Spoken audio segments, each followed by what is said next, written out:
As a first-generation American, I was often told stories of our family struggles back in the village. They always told me I needed to be more grateful for the things I had and agreed with everything they said. I never took my family for granted and always kept in close contact with each and every one of them. I had a bunch of aunts and uncles, but only a few that lived near me. One of my uncles was only a few years older than me, so we had a good bond. He got me into old Bruce Lee movies, classic rap songs, and even introduced me to horror movies, which is still one of my favorite genres today.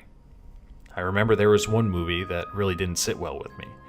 Even to this day, I haven't finished the movie. That movie was The Exorcist. Now, at that time, I never really bought into the whole ghost and demon mumbo-jumbo until I learned about possession.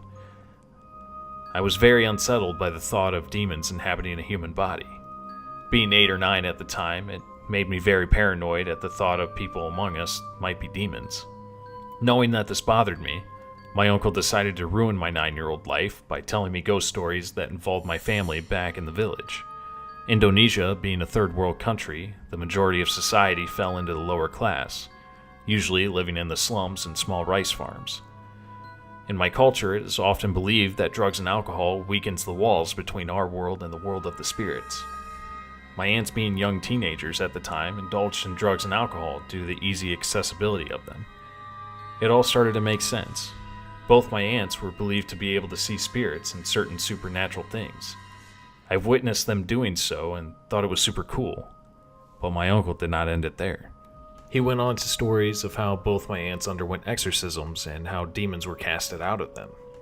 He was still a young boy during the time and still remembers it vividly.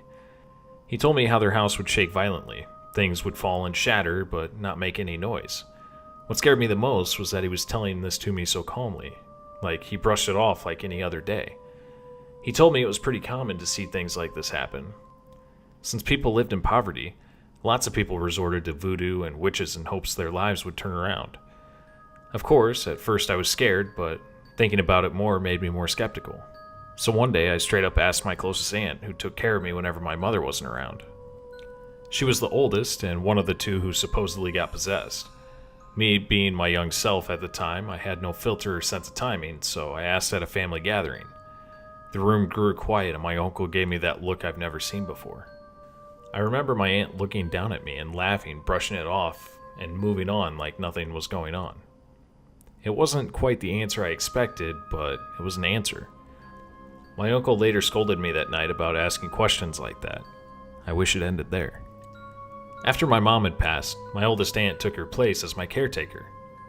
I had just graduated middle school and was on the way to moving to where my aunt was a couple of states away. So my aunt decided to do a road trip. I sat up front while my sister and grandma rode in the moving truck with my step-uncle ahead of us. It was dark and late. The highways were becoming a lot less dense. After a couple of caffeinated drinks, I was bored and up late, and the question dawned on me once again. I was mature for my age, so I tried to make the question a lot more intricate and sound more meaningful. Her head was glued to the road, but I can tell from her eyes peeking to its peripherals that she heard me. She gave a little giggle and said no. It was honestly kind of a letdown. I mean, I don't want to see a demon or anything, but knowing how it felt and what it was like would have been interesting. We took a turn off the highway. The road started to get a lot grittier and covered with forest. I thought maybe we were looking for a gas station or maybe a small motel for the night, but we kept going until there was no other cars or lights around. The only thing illuminating the late night was our headlights.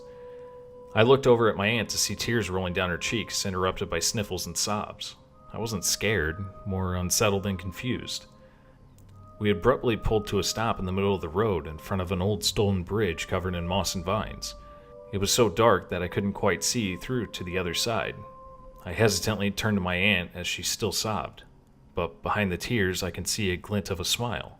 It wasn't a playful smile, more of an evil one. Like she was hiding something from me. Before I could scream or yell, the headlights cut out. Silent, I was frozen in fear.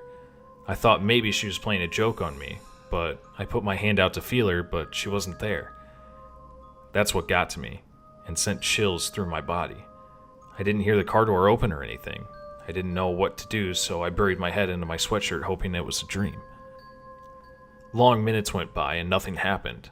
I was too afraid to yell or scream. I took a peek out from under my sweatshirt.